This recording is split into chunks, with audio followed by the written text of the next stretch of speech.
हरियाली तीज व्रत पूजा का शुभ समय क्या होने वाला? संध्या पूजा का मुहूर्त, सुबह में पूजा का शुभ मुहूर्त क्या है, पारण करने का शुभ मुहूर्त क्या होने वाला होगा, और सरगी खाने का भी बहुत बड़ा महत्व है। तो सरगी खाने का क्या समय होगा और सरगी में हम क्या क्या चीजें ग्रहण कर सकते हैं। पारण करने से पहले ये बातें आपको ध्यान में रखनी है, जिससे कि अखंड सौभाग्य का वरदान माता पार्वती से आपको अवश्य मिले। नमस्कार, वेलकम टू माय चैनल। मैं हूं मनीषा। दोस्तों, आज की वीडियो बहुत ही प्रमुख है। आज आपको पूजा करने का शुभ मुहूर्त सभी समय आपको बताने वाले हैं। और हरियाली तीज सभी सुहागन महिलाएं और कुंवारी लड़कियां भी करती हैं। अपने अपने कुल परंपरा के अनुसार पूजा किया जाता है और सरगी खाई जाती है। व्रत का पारना आप दूसरे दिन, यानी कि जिस दिन आप व्रत करेंगे उसके दूसरे दिन। तो इस बार वर्ष 2026 में किस दिन व्रत करना है, तृतीया तिथि की शुरुआत कब हो रही, कब होगी समाप्त, वो हम पहले जानते चलेंगे तो हमें आसानी होगी। सावन माह की शुक्ल पक्ष की तृतीया तिथि 14 अगस्त को शाम को 6:47 से मिल रही है और 15 अगस्त को शाम 5:28 तक तृतीया रहेगी। उसके बाद चतुर्थी लग जाएगी। तो इसीलिए बहुत सारी बहनें कह रही थी, दीदी चतुर्थी और तृतीया एक ही दिन है, तो कैसे हम व्रत करेंगे। जो लोग बहुला चौथ वगैरह का व्रत करते हैं उनके लिए तो अभी देखिए, आप अपने कुल परंपरा के अनुसार व्रत कर सकते हैं। और भादो माह के चौथ पर बहुला चौथ का व्रत किया जाता है, सावन माह में नहीं किया जाता है। तो बहुत सारे लोग कंफ्यूज हो जाते हैं। तो अभी क्या है कि तृतीया तिथि आपको 15 अगस्त को सुबह सूर्योदय के साथ मिल रही है, तो इसी दिन 15 अगस्त को हमें व्रत करना होगा। अब देखिए, 15 अगस्त को व्रत करने से पहले सरगी हमें कब खानी, तो सरगी 15 अगस्त को सुबह सूर्य उदय से पहले खाएंगे। तो सूर्य उदय का समय भी आप समझते चलेंगे तो आपको आसानी होगी। सूर्य उदय का समय है सुबह 5:50 से उदय हो जाएगा और शाम को 7:01 पर सूर्यास्त हो रहा है। ये आपके सूर्योदय का समय है। इसलिए बताया जा रहा है कि सूर्योदय से पहले ही आप सरगी अपनी कंप्लीट कर लेंगी। सरगी खाने से पहले स्नान ध्यान कर लें, भगवान शिव का ध्यान कर लें और आप मानसिक विधि से संकल्प भी ले लीजिए। और सरगी में कभी भी अनाज की चीजें नहीं खाई जाती हैं, तो आप अनाज ना खाएं। जैसे घेवर वगैरह, बहुत सारे लोग इमरती, राबड़ी वगैरह खाते हैं, तो ऐसा ना करें। आप दूध से बनी मिठाइयाँ, ड्राई फ्रूट्स दूध में डाल के बॉयल कर लें, फ्रूट्स ले लें, जूस ले लें। चाय जिन बहनों को पीना होता है वो चाय पी सकती हैं, जिनके सर में दर्द वगैरह होता है, क्योंकि पूरे दिन आपको निर्जला व्रत करना है। ठीक है, तो ये सारी व्यवस्था आपको रात को ही करके करना है, क्योंकि सुबह समय बहुत कम रहता है। अब सरगी खाने का समय क्या होगा वो भी आप समझते चलें। सुबह ब्रह्म मुहूर्त में सरगी खाते हैं, तो ब्रह्म मुहूर्त है सुबह 4:24 से लेकर 5:07 का समय है। इस समय आप सरगी खा सकते हैं। जितनी भी गर्भवती बहनें हैं, कोई भी मेडिसिन लेनी है, या आप शुगर पेशेंट हैं तो अपनी मेडिसिन, थायराइड की जितनी भी बहनें हैं, सुबह में 4 बजे उठ के आप 5:07 से पहले सरगी खा लें, दवाइयाँ खा लें और चाय वगैरह जो पीना हो आप पी सकती हैं। उसके बाद आपका व्रत शुरू हो जाएगा। अब बात आती है पूजा के शुभ मुहूर्त का। तो देखिए, स्नान ध्यान आपने कर ही लिया है और पूजा आप बाद में भी कर सकते हैं। सुबह सरगी खाने के बाद बिल्कुल आप पूजा कर सकते हैं। और पूजा का समय होगा सुबह में, जो पहला आपका मुहूर्त है 7:29 से लेकर 9:08 तक का समय है। इस समय आप पूजा कर सकते हैं। दूसरा, प्रदोष काल पूजा का जो समय होता है वो सबसे अहम रखा जाता है कि प्रदोष काल पूजा का शुभ समय।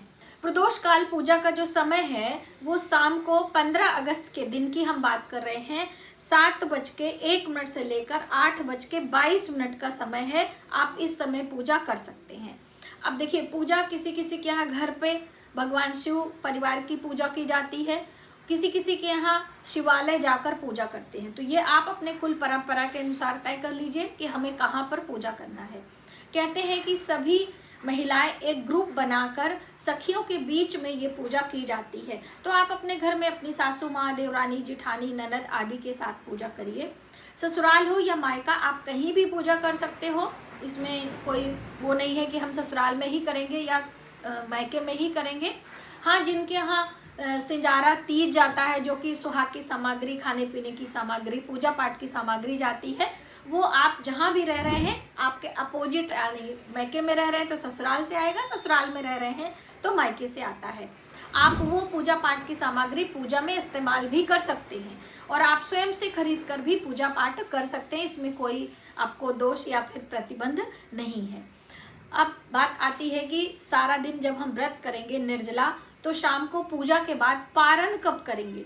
तो देखिए, नियम के अनुसार तो पारण दूसरे दिन यानी कि 16 अगस्त को आपको करना है।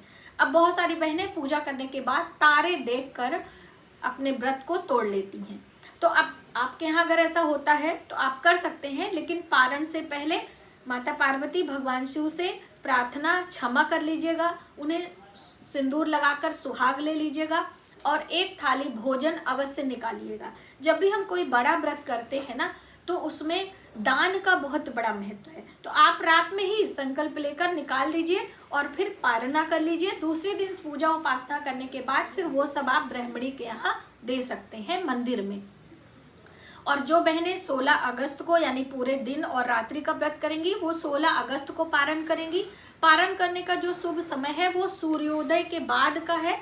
तो सूर्योदय के बाद की हम बात करें तो सुबह 5:51 पर सूर्योदय हो रहा है, तो 5:52 से आप पारणा शुरू कर सकती हैं। पारणा में जो प्रसाद भोग आपने माता जी को चढ़ाया है वो आप ले लीजिए, जैसे घेवर का प्रसाद रहता है, काले चने भी बहुत सारे लोग चढ़ाते हैं भिगोकर, जैसे हम लोग हरी तालिका तीज में चढ़ाते हैं, तो वो भी आप कर सकते हैं। और सुहाग में आप जो चूड़ियाँ वगैरह माता को चढ़ाई है उसको आप ले लीजिए और माता से सिंदूर आप ले लीजिएगा। लेकिन जो विवाह का सिंदूरा होता है, जिसको लेकर आपका विवाह हुआ था, उसको पूजा में लेकर बैठते तो हैं क्योंकि हम अपने मांग में सजाते हैं, लेकिन उससे माता को सुहाग नहीं देते हैं। बहुत सारी बहनें ये गलती कर देती हैं कि उसी सिंदूरों के लेकर और उसी से चढ़ाती हैं और फिर सुहाग ले लेती हैं। वो आपका है, आपका विवाह उससे हुआ है।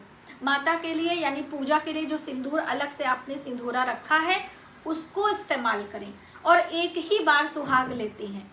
मैंने लास्ट ईयर की वीडियो में आपको सुहाग लेकर बताया है, तो आप वो वीडियो देख सकते हैं कि कैसे हम सुहाग लेते हैं। 3 बारी माता को चढ़ाते हैं, गौरी माता को, और 1 बारी लास्ट में लेकर अपने मांग में सजा लेते हैं। तो ये विधि होती है सुहाग लेने की। बहुत सारी बहनें घबराहट में या फिर आप कहीं अनजाने में गलती कर देती हैं, तो ये गलतियां आप ना करें। जितनी भी चीज़ें आपने चढ़ाई हैं उसमें से एक आध चीज़ें ही आप लेंगे प्रसाद के रूप में, बाकी फल, मिठाई, एक थाली भोजन जिसमें सूखी सामग्री रहती है, वो सब आप दान के लिए निकालिएगा दक्षिणा के साथ में। और अपने सासू माँ का आशीर्वाद जरूर लीजिएगा। जब भी कोई बड़ा व्रत करते हैं, जैसे करवा चौथ का व्रत, हरतालिका तीज का व्रत हो गया, हम बात करें कि वट सावित्री का व्रत हो गया, तो सौभाग्य की चीज़ें चढ़ाने के बाद सबसे पहले अपने बड़े बुजुर्गों का आशीर्वाद लेना चाहिए, अपनी सासू माँ का आशीर्वाद लेना चाहिए, अपने पति के चरण स्पर्श करने चाहिए, उसके बाद आपको पारणा वगैरह करना होता है। दोस्तों, इन सब छोटी छोटी चीज़ों से हमारे सौभाग्य में वृद्धि होती है, हमारे घर में एकता रहता है, सामंजस्य रहता है।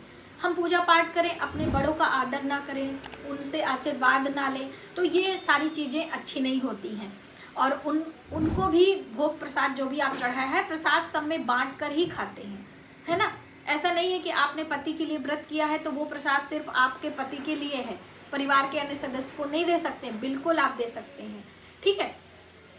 और पारण में आप जो भी घेवर वगैरह चढ़ाया है वो करिएगा, और जो थाली भोजन का दान है वो दूसरे दिन यानी 16 अगस्त को आप दिन में कभी भी दे सकते। दिन रहते कभी भी आप मंदिर में, जो शिवालय है या कोई घर के आसपास मंदिर है, कोई ब्राह्मणी रहती है या कोई ब्राह्मण है, तो आप उनको दे सकते हैं। ब्राह्मण का अर्थ होता है कि जो देव भक्ति में हो, जो देव सेवा में हो, मंदिर में जो पुजारी जी रहते हैं उनको ही हम देते हैं, ठीक है।